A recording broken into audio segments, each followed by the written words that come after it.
Hello and welcome to 2B. This is going to talk about Sky Dome and the mini sphere, as well as the celestial sphere and a couple other things.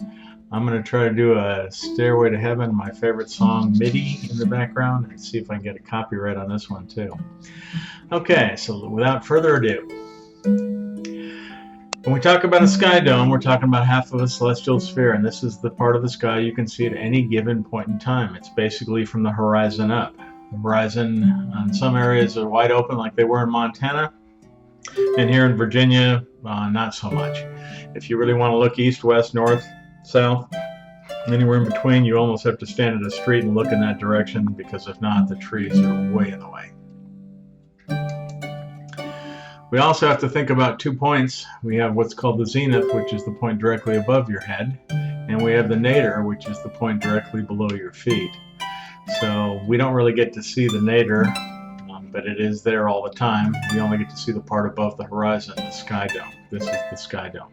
The north, south, east, and west. And declination, actually it's called altitude for a sky dome. But basically it goes up 90 degrees to your zenith in both directions for that 180 degrees. And then it goes from the North Pole, or the North Compass Point, going in a clockwise direction 360 degrees all the way around.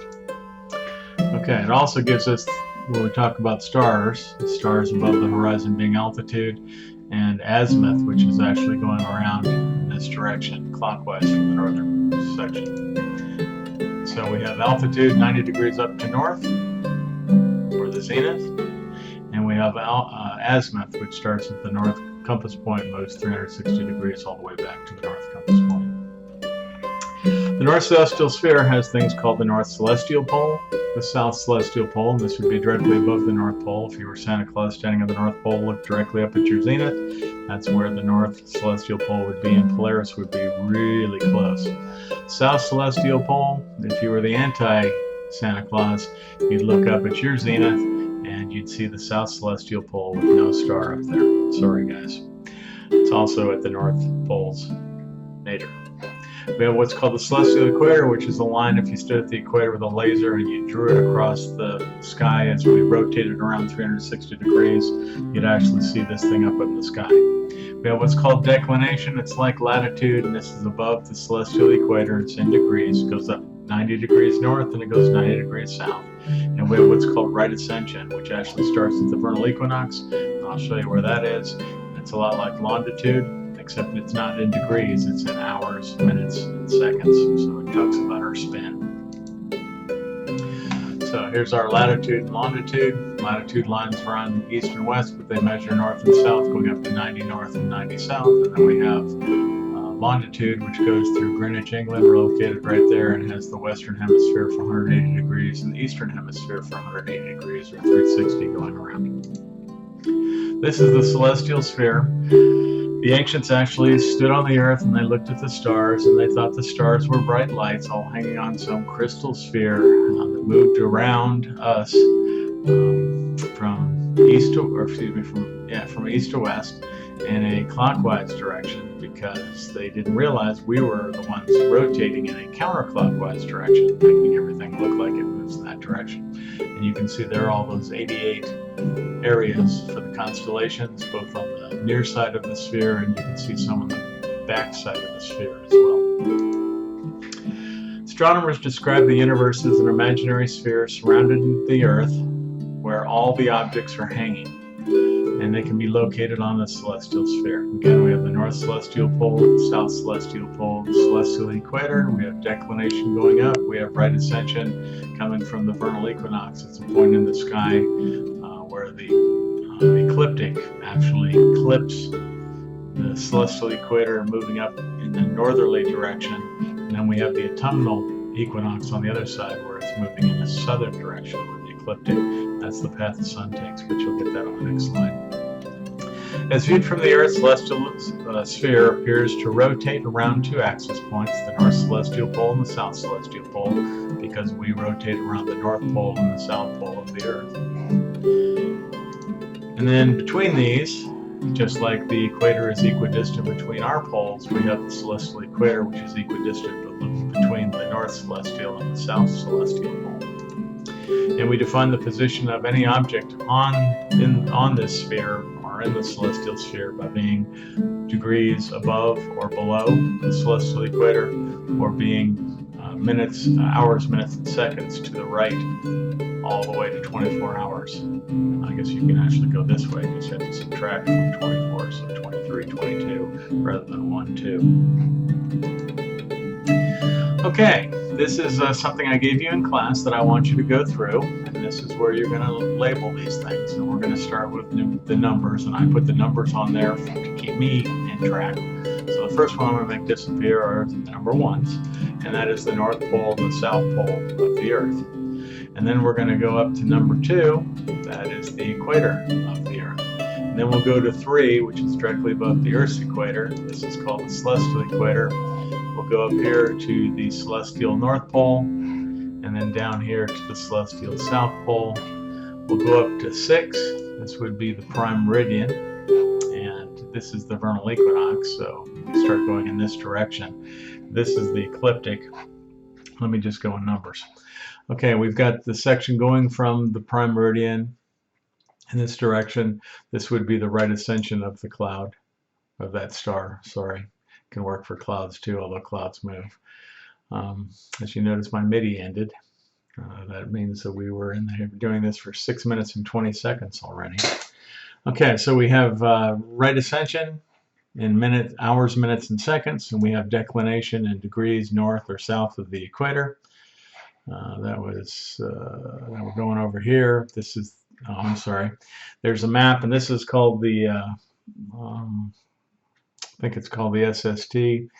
But this is a celestial map we'll be dealing with really soon. And if you take a look, this is Taurus the bull, and we have a rig up there, and Perseus, and we have Triangulum, and we have Aries, and we have Cetus the whale, and then we have all these guys down in the south. This is the celestial equator down here in the south celestial sphere, most of which we don't get to see because we live too far north. It goes all the way up to 60 degrees north and south, so it's missing the top 30 degrees. You can see dates on here, and I'll explain the dates later on. But what I want to do is I want to show you how we can figure out the right ascension, the declination of that star, Aldebaran, which is a red giant. It's a red-colored star to our eye, and it actually makes this Taurus bull look really angry as it's going over here towards Orion. But there's the star we're going to talk about. And the first thing we do is we want to figure out, and we don't actually name it this, actually we do name it this way. Excuse me. It's not the way we name it. We do the right ascension first. I don't know why I have this one up here first. But basically, if you take a look, we have 10. And then do the 5s. The 5s aren't there. So we have 11, 12, 13, 14, 15, 16, almost 17 degrees north. And it'll be that way as it rotates around. And then we figure out where it is for the vernal equinox, and this is the vernal equinox, and you can see it goes 1 hour to 2 hours to 3 hours to 4 hours, and it looks like it's 4 hours, and these 5, 10, 15, 20, 25, 30, 35, 40 minutes, so it's 4 hours and 40 minutes of right ascension, and what did we say, almost 17 degrees north declination. Okay, then we have the ecliptic. This is the path that the sun takes, going around, actually making the 1, the 2, the 3, the 4, all the way over here to 12, and then it goes over here to 18, and then it goes back over here to 24 or to 0. And from that point, we actually get the vernal equinox, point where the sun goes up above the celestial equator, giving the northern hemisphere, this would be spring, giving the northern hemisphere its summer. And then it goes all the way over here for the autumnal equinox, where it dips down below the celestial equator and moves all the way over here to the winter solstice, and then it moves through the vernal equinox over here 6 months later to the summer solstice. We had that one right about the end of the last school year, and we're located about right here, and middle late part of this month, the 23rd, 24th of September, the sun will go below the celestial equator, and actually the North Pole will see its last sunlight, and the South Pole will see the first sunlight in 6 months. So South Pole is really looking forward to it. Motions of the Earth, and you can see I want you to draw these. First one is rotation. I'd like you to draw a counterclockwise, like spinning circle. Just draw the arrow going counterclockwise. It is tilted at 23.5 degrees, which gives us our seasons. Sun would be, and this is the reason why the ecliptic sun is below the equator here. And as the Earth moves from this side all the way to this side, it's above. And that's what makes the ecliptic look like it goes up and down above the celestial equator. We have a revolution. We also revolve around the sun in a counterclockwise direction because we think we look at it from the top, just like we do here. And then we have what's called a precession. This is the Earth wobbling in its axis like a top. And I'd like you to just draw a top. And you can draw that by being a vertical line and then sort of an oval, and then draw a dotted line to another vertical line and an oval. And I think that would actually give you your spin. Cyclic motions of the sun and the earth and the sky are due to the motions of the earth. We have what's called the rotation again. And again, I love blue. That's on the same frame, but it looks like it goes into the screen. This is the spin of the earth's axis, and it takes one day, really takes 23 hours and 56 minutes to rotate one complete 360-degree rotation for the Earth to complete one rotation. And I'd like you to know that number. We'll talk about why we have 24-hour days soon. It has nothing to do with the it has something to do with the rotation, but it has more to do with the fact that the Earth moves around the sun, and we have to catch up to the sun, which adds that additional little more than 4 minutes. It's not quite 56 minutes. We have a revolution. This is the movement of the Earth in its orbit around the sun. It takes 1 year, or 365 1/4, for the Earth to complete one revolution, and that extra quarter allows us to have an extra day every 4 years. That's our leap day. And then we also precess. We go through a process called precession.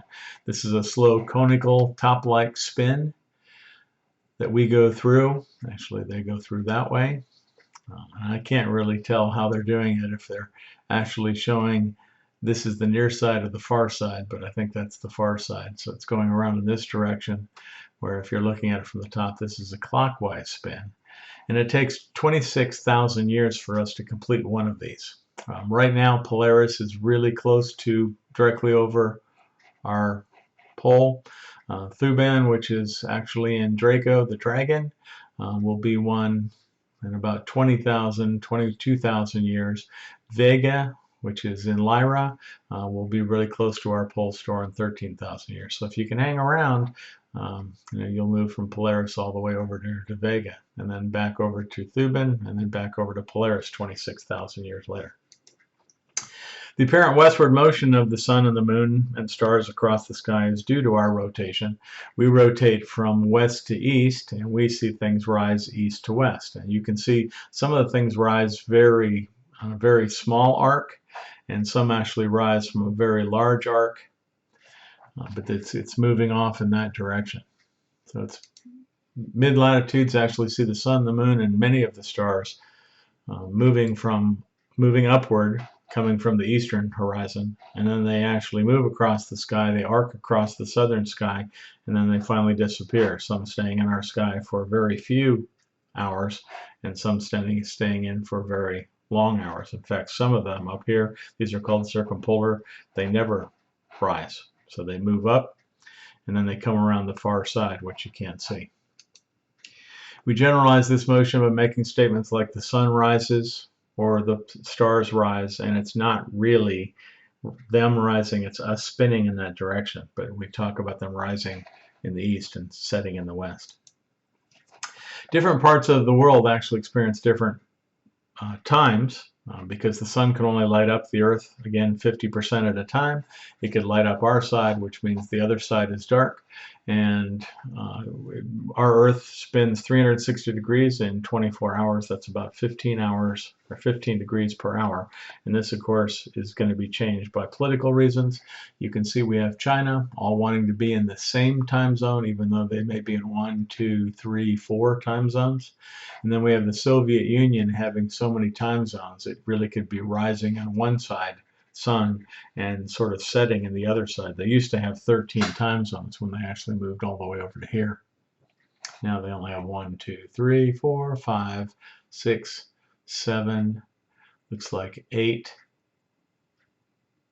9, and I think that's the Soviet Union. So nine time zones. So I've got 1:47 here in the afternoon, and this is the day right before school starts, which is going to be happening tomorrow. But anyway, it could actually be, what did I say, 1 o'clock? Let's say it's perfectly 1 o'clock, and then the other side of this could be 1 o'clock here, and the other side of that could be 9 hours later. So it could actually be 10 o'clock at night.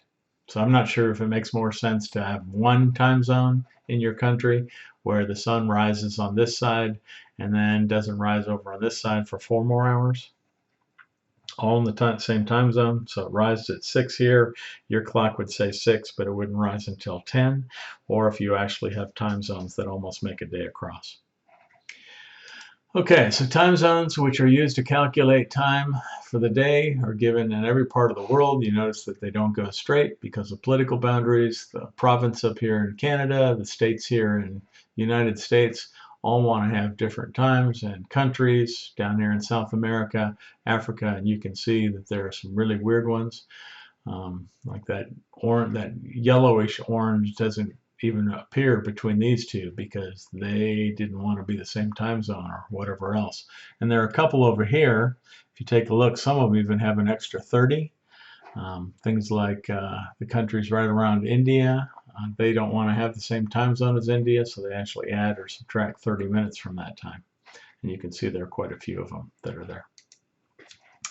Let's go take a look at this clock. This is a shockwave file which will not be able to be opened on an Apple device or most Android devices, but it is opened really well on PCs.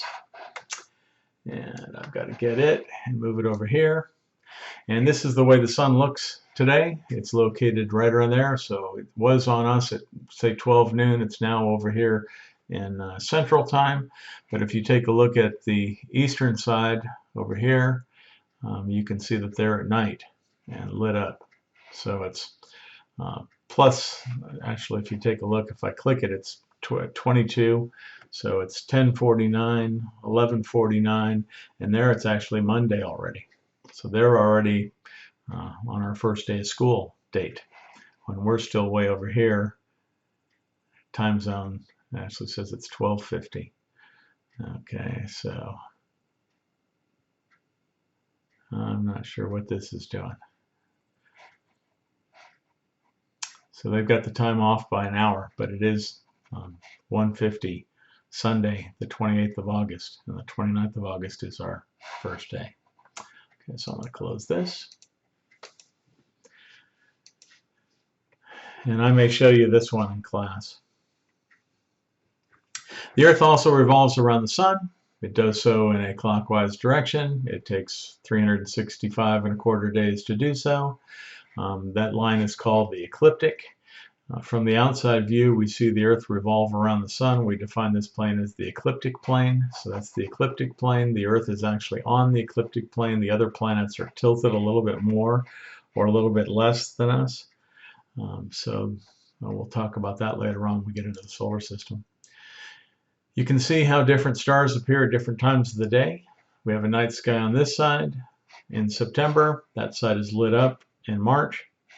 And that makes different stars available. And this is why we have constellations of the Zodiac. And remember, your constellation, if the sun was in Virgo, you're a Virgo. You're not a Pisces, because the Pisces is the easiest one to see. Constellations through the sun. Actually, maybe I haven't done Zodiac. I thought I did that one in the one right before that. But we actually have 13 signs of the Zodiac. We have this constellation, which we don't even count. But this constellation, if you take a look at the dates that actually go from November 30th all the way to December 18th, that's too many days. The sun moves too far in that period of time, so they actually had another one called the Serpent Bearer. But you can see we have fish and rams and bulls and twins and crabs and lions and maidens and scales and scorpions and archers and sea goats and water carriers, and it's actually a goat man archer. Here are the birth dates, and we actually got rid of Ophiuchus. It actually is not in there at all. Here are the constellations, and the constellations are there because when you're on this earth and you see the sun, what happened is that like if you were actually here in the autumn, like right here, if you were on this earth, you would actually see Scorpio, what I am. You'd see Scorpio rise at about the same size, same time as the sun, and then it moves over to Sagittarius as we move over to winter. It's more like Sagittarius. In fact, these are all about a month off now. These were actually named quite a while ago, and we have moved in that 26,000 degree turn, one whole 1,000 years since these were named, and it actually has messed up the constellations, but we still keep the dates the same. Constellations of the Zodiac. September, if you're right around September, you're a Virgo, and if you take a look at where Virgo is, if you're looking and you see the sun rise in this direction, right before it rose, you saw Virgo coming up, and the sun would have actually been in Virgo. It actually looks like it's now in Leo. But if you're a September, well, late September anyway, you're actually, well, maybe they're showing it as being that way. And if you move over here towards December, you see Scorpio, and then December and January, you see Sagittarius. And as you keep moving, you see different constellations really close to the sun. So the sun was a big god, and if you were a constellation and had that god inside your part of the celestial sphere, it was a pretty amazing thing. So Pisces, Aries, Taurus, Gemini, Cancer, Leo, and Virgo. And if you take a look, they're moving in this direction. The next, where the stop, we're going to go to Libra, Scorpius, Sagittarius. Okay, I put Ophius, the serpent holder, in there. Then we have Sagittarius, Capricornus, Aquarius, and then we move back to Pisces and we do it all over again. But again, you are what you are because the sun is in that part of the sky, so it's directly opposite the sun. It's not the constellation you see the best at night, so otherwise May would be like Libra, and instead May is like Aries, Pisces, Aries, Taurus area. Okay, that's it. Thank you. Bye.